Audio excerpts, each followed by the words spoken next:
A warm welcome back to your latest industry recap. A321XLRs have been put on the ground for a very interesting reason, a new aircraft order, and some fun news for Lufthansa's future. I want to begin with the XLR, which have been grounded, essentially a cannibalization act to keep another model in the air. The cannibalization I speak of is with Wizz Air, and absolutely not uncommon. It has been seen across the industry before, and certainly of late, as airlines have looked to mitigate engine reliability woes.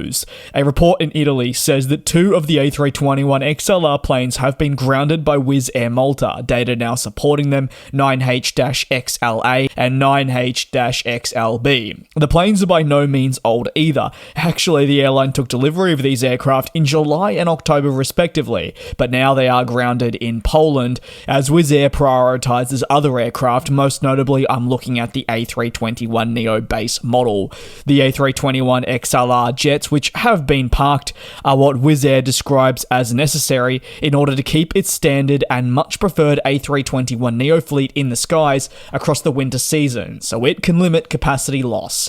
Described by the business as still a temporary measure, it still allows essential management of ongoing supply chain related challenges that are felt around the globe, and it helps limit the impact, not just on itself as an airline, but also on its customers, while finding ways to improve passenger capacity.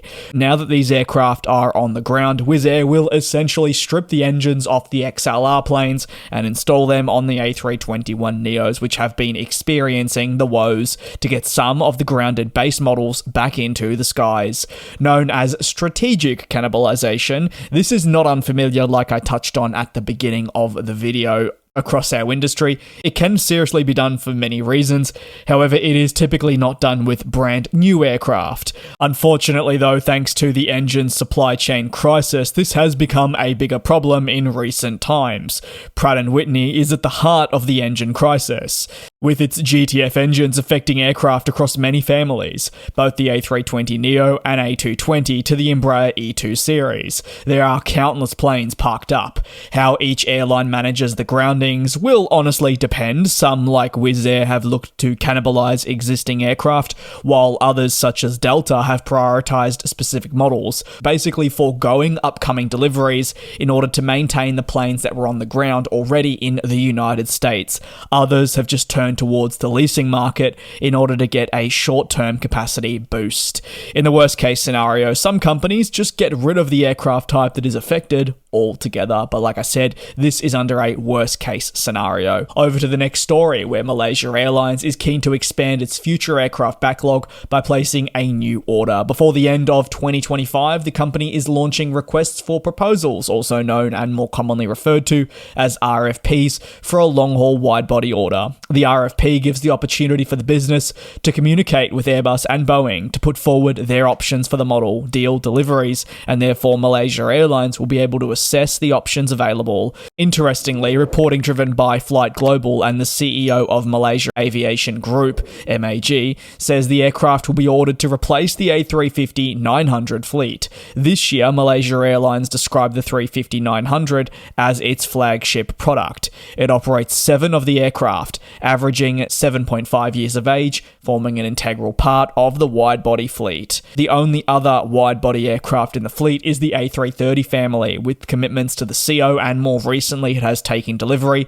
of the Neo, of which 8 are present, averaging just 0.5 years of age. Under the current timeframes, the airline would be keen to add the aircraft to replace the A350-900s from 2031 onwards, meaning the A350 would be around the average age of 13 years, still relatively young for an aircraft type such as this, which is meant to bring so much efficiency and reliability. For the moment, Malaysia Airlines is certainly in an evaluation period, looking to determine which aircraft best suits its operations moving forward.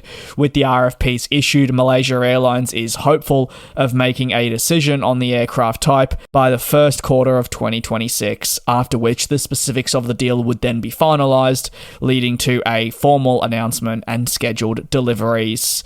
Over to the final story, and it's a bit of good news for Lufthansa, who are looking to jump their stake in ITA Airways up up to a majority sooner rather than later. According to a report from local Italian media, the integration of the Italian carrier into Lufthansa Group was said to be moving forward. Lufthansa's CEO also reportedly met with the Italian Minister of Economy and Finance only recently. During this, there were discussions held about how to develop the strategy to build this full integration. For the German group, the goal of scaling the stake from its current minority to a majority has long been planned. Effectively, the minute the deal was signed, the group said that its full intention was to eventually hold a majority stake on ITA Airways. However, that was not going to come with immediate effect.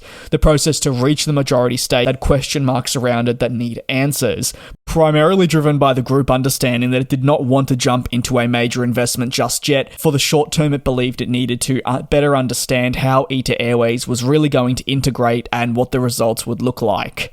Lufthansa Group says it is at the halfway stage of what it describes as an integration process. It is the fastest integration that the company has seen in recent memory, spanning just 18 months, and the group believes it is on the right track. Thus far, significant progress has been made between the group and ITA Airways, with code sharing, loyalty, and lounge access intertwined.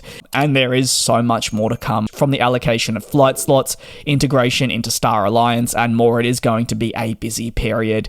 Keen to hear your take down below in the comments. Thanks for your support, and I will indeed see you tomorrow for your next industry recap. And we'll fly.